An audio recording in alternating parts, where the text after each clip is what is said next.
I picked up another customer today, so I asked her how much was the other guy charging. You know, as I'm walking up her driveway to look at everything, and it's a trashy, weedy yard. Check. It's on the same street as one that I'm already doing. Check. She's not going to be real particular. Check.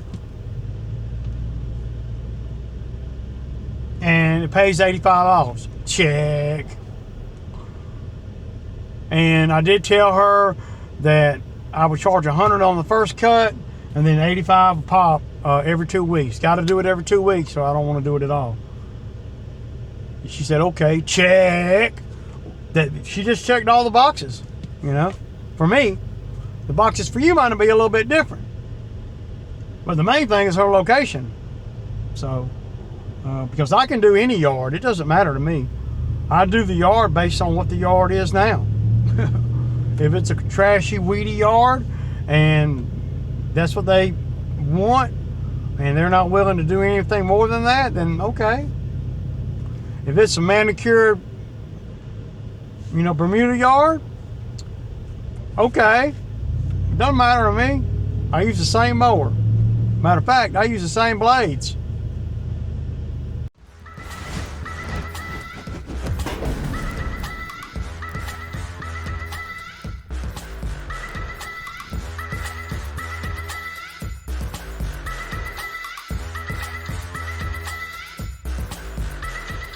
Okay, y'all, so we're over here at this one. We got to go to the back now. I'm gonna show y'all. This could be a good skid job over here. They got some beaver issues digging in the dam and all. There's some big holes back here. I've fallen in one of the holes before. So yeah. This is a sweet, easy yard. So much for cutting fields, right? But in the back here, we're gonna we gotta do the pond bank and a little patch of grass in the back. I'm gonna take you guys back there with me. Cam's already walked back there, so yeah.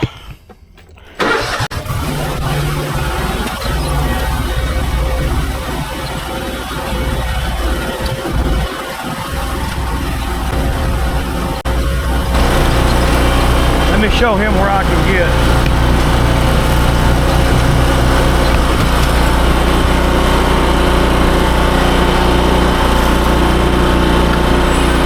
It's sketchy right here.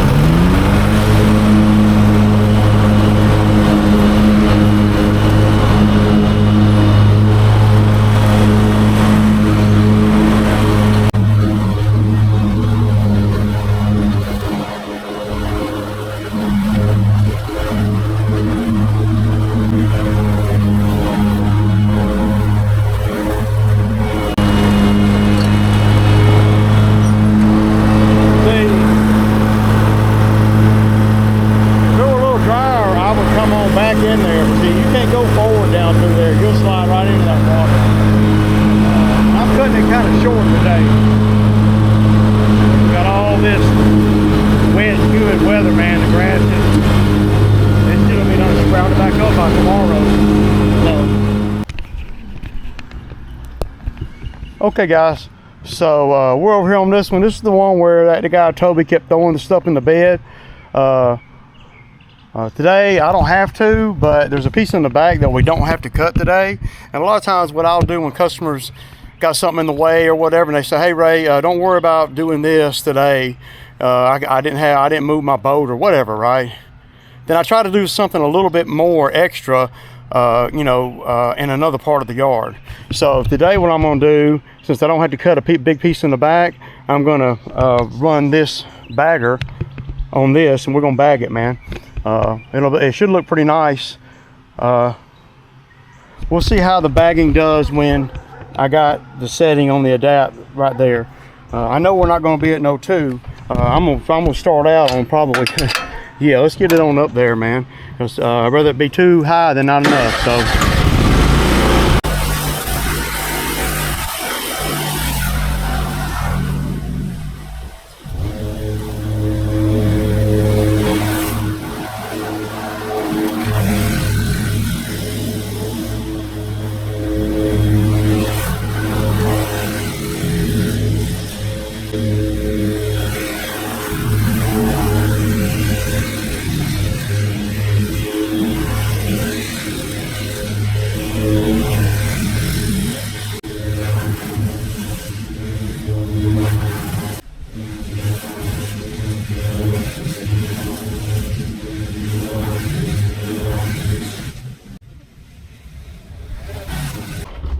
Okay, y'all, so we're on, I don't even know, dude, we're on like 7th one, and they ain't none of them $50 yards. They all, one of them's 140, another one's 120, then you got a couple of 80s and a couple of 70s in there. We're balling out, man. So y'all been over here before. This is where I cleared off the pond bank. So they want me to bring the man lift over here and trim this sweet gum right here, that great big one right there. And of course, while I'm here, I'll trim this one too.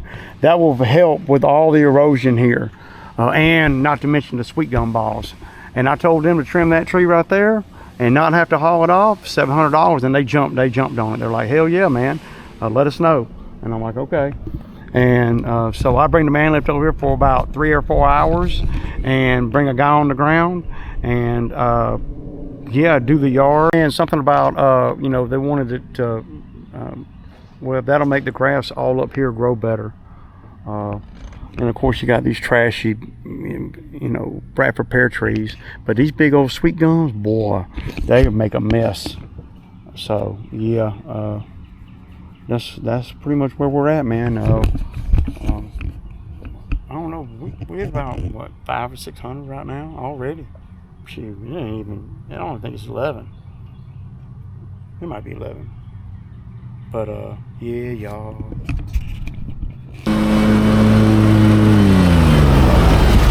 Y'all see this big ass tree? It broke off again. I don't know if I showed y'all that. It's been like this for about a month, and they don't want to pay for me to get it up. I mean, look at that.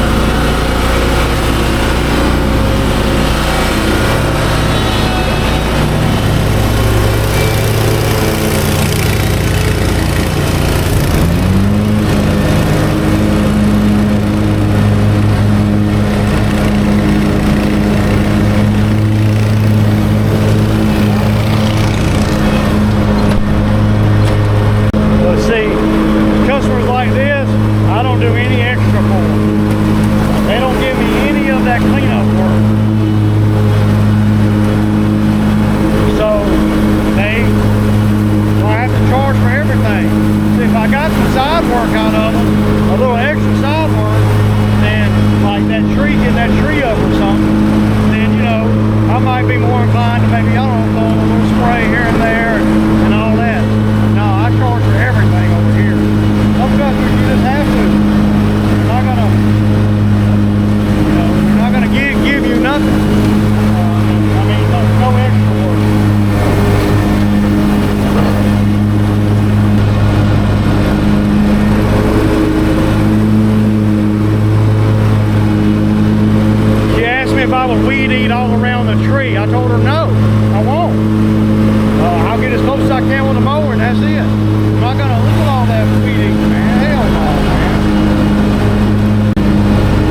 Yeah,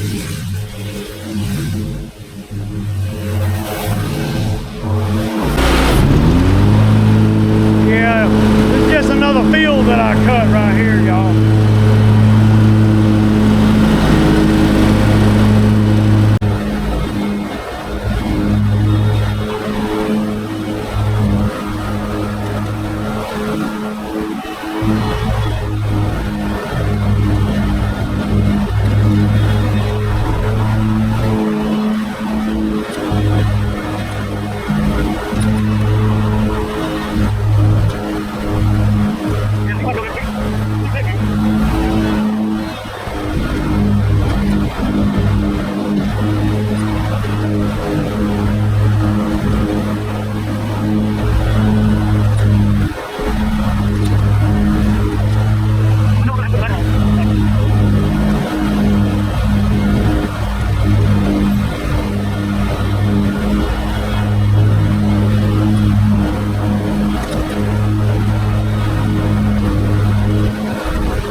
Field. That's a field. A cow pasture.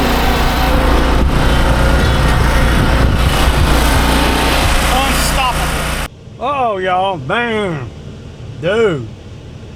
Yeah. 215.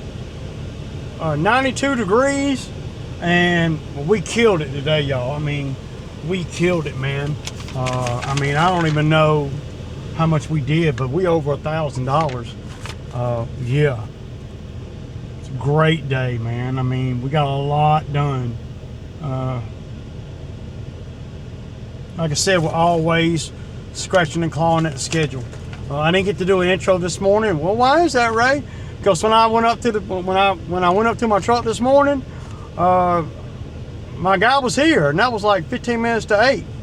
So yeah, man, that was great, man. We got a little bit of an early start, really, about 10 minutes early, and that all plays a part. So what we do? 1, 2, 3, 4, 5, 6, 7, 8, 9, 10, 11, 12, 13 lawns, man. We did more than, and ain't none of these ain't none of them less than 60. I think there was only 2 on here that's 60. All the rest of them are, we got one that's 140. Another one that's 120, a couple of 80s. Yeah, man. I'll add it all up here, and I'll put it up in the thing. So, yeah, grateful, man. Just grateful. And believe it or not, man, every season I seem to get better at this too. That last one we was on, where I got some mowing footage. If we'd have went over there this morning, it would have taken twice as long. But I can't charge twice the money. So you have to, you know, I don't know. You have to, well, recognize that. And make sure you put you and your guy, whether he's with you or in another truck, in the best scenario to win. Yeah. So I'm gonna have to go up on that guy though. he's fertilizing the hell out of that yard, man, and that's why it's so full.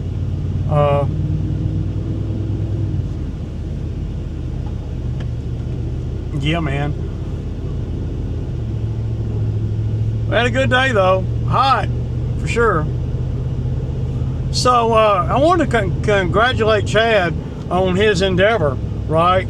I thought that when he bought the property over there, that the only thing that, and things can change, and that's cool, that he was going to buy, I thought building a building for his business was like the #1 priority. But I guess if I buy a piece of property and some developer comes to me after they see that I own the property and they want to invest in it and build something on it or whatever, does my shop take second fiddle now? Well, it might. It might if the money's right. You know, you never know, man, what things can lead to. I was just thinking last week when I did the video, I was just thinking that, you know, the purpose of buying the property was for, you know, the building the shop, for the business. But hell, you do enough of that kind of thing right there. You don't need to cut no grass, like you were saying. I mean, but he knows, you know, more about everything than I know, and that's why I did the video. I'd be like, man, I'm just focused on the building right now. But if it's a real money-making endeavor that I don't have to put money in more than I've already done, hell yeah, I'd sell that land. If they offer me $500,000, I'd sell it. I'd have to. If I paid, you know, less than $200 for it, and they offer me $600 for it, I'm selling it. That's just me. I'd have to, man. I'd have to get that $400,000 profit. I'd have to. And then I'll build my shop somewhere else. I'll be BOLO on the lookout for more land somewhere. Or maybe I would subdivide it, you know. That's something he could do too. But I wasn't telling Chad not to do it. I just was telling Chad that telling you guys really in the video that I didn't have enough information to make a real educated, you know, decision, really, you know. So,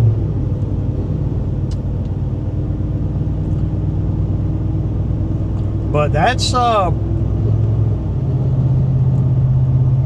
yeah, a lot more to that than what I knew when I did that last video. So they wouldn't have to offer me $1 million, $500,000 or $600,000. I'm taking the money. Oh, I mean, especially if I could, you know, keep me 1.5 acres for my shop, something like that. That'd be cool, wouldn't it? So yeah, man, I just wanted to kind of touch on that. So I used to do a lot more manicured lawns than I do now. I just saw that there's not as much money for the effort involved on the manicured lawns. That's all. So for me, and what I want to do too. Yeah, I do some manicured lawns, but I used to do a lot more. And I got tired of people, you know, nitpicking and, you know, especially the smaller ones, they'll fire you over $5, and then they have somebody else come in there and they'll be trying to get the damn yard cut for $35, and I'll be like, man, no, and be picky as hell. I quit doing that. I quit entertaining those type people. I don't want, you know, manicured lawns where the people are real picky or the property's real busy, if you will. So, but my ace, Cam, did great today, man. He's learning. And it motivates me when I see him learning. You know, if he wasn't learning, like I've had guys out here, they'll be on the property 4, 5, 6 times, and they still don't know what to do because they're not locked in. You know, he remembers what to do from week to week, and you know, the heavy drinkers are the ones that really can't remember nothing. It's terrible. I mean, terrible.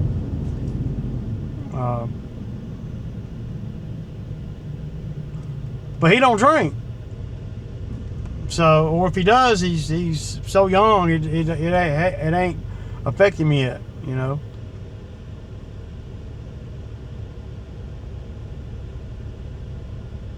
He's performing well, for sure. And if he can, you know, go the next 3 days performing well, and we get everything done, and there's no knucklehead moves, I'll pay him a little extra this week. I'll break him off a little more. As long as he shows up and everything. I'm surprised though that he's been able to you know, tread the waters of getting to and from work every day. We're gonna keep riding, man. We're gonna ride out, man. Yeah, I'm having to work a little bit harder, but I'm okay with that. You know, I don't. And if I was paying him, you know, $200 a day, and I was having to work like I work, then it'd be different. I'd be like, no, man. But I'm doing a lot of little things to help the job move along a lot quicker because I recognize what he's good at. And I identify that, and I know that, and I remember that, and I know, you know, exactly what to do on every property that he's not good at. And as the business owner, you learn that by default. You learn what guys are going to miss, because if he missed it, then probably 9 times out of 10, there's been 20 other guys that have been out here and missed it too, and I know that going in. So yeah, now tomorrow is going to be a little bit of a challenge. Yeah, we need to get up here and cut these. But tomorrow's going to be a little bit of a challenge. You may have to use the hedge trimmers. I'm not going to be trimming them hedges. So, got one. I don't know what it's called. Kind of weird hedge, man. It's some Russian shit, man. Grows real aggressive. Kudos to him, man, for stepping up, man. I mean, really, he's young, man. You don't find many youngsters. Of course, it ain't got stupid hot yet, but we're moving so fast on the jobs now because a couple of things. The number one reason is he's trying, right? You can't take that away. You can't take that away. Number two is he's remembering what to do on the jobs from week to week. I mean, at the end of the day, it's so repetitive that I don't see how you can't make money at it if you're doing the same properties. I mean, you can overcome trashy equipment, terrible labor, and everything, and still make money because it's repetitive. The repetitive nature of it makes it where to me, it's like when I was in elementary school and the teacher said I talked too much. They made me write that sentence, I will be quiet, I will be quiet, 100,000 times or 1,000 times or 100 times, whatever. The repetitive nature just made it easy to remember. I still remember it 50 years later. So, but he's that's the biggest contributing factor. And then another factor that is that is important too is I know how to deal with him and to put him in the best scenario to win. We want to win, y'all. And I'm going to put my guy in the best scenario to win. Well, what is winning, Ray? Well, winning is getting done at a respectable time before the heat gets really hot. Making sure that he is proactive in everything that he does as far as not missing anything. I want to make sure, because if he misses something, I'm going to point it out. He's got to look at the yards and see, maybe not exactly what I see, but somewhat what I see. He's even starting to be proactive in touching up the edge with the weed eater on jobs that we're not edging. We are not edging every job. And even when he's edging, he's going back with the weed eater as he's weed eating the property, and he's touching the edge where, the edger might have, missed this or that. So, and all of that makes me want to create more work. I don't know if that makes sense. It's all about, like, I don't know, that lady coming up to me. I might not have even entertained that if I didn't have, if my guy was, not gonna, not working out, or had a hard time, remembering. And so I don't want to take on. I don't want to take on any more than what we can deal with. I don't want to set him up for failure. I want to set him up for success. And just little by little by little by little, he's learning. So, is he, has he got there yet? No. But who has? Have I got there yet? No. I'm still out here cutting grass. So apparently I ain't got there yet either. But if he'll just listen to me, he'll flourish. And he'll make really good money. But anyway, that's all I really got to talk about, other than the video, the little clips that I got on the sites. And y'all know what it is. It's Sammy Time Tuesday, y'all. Well, kick it.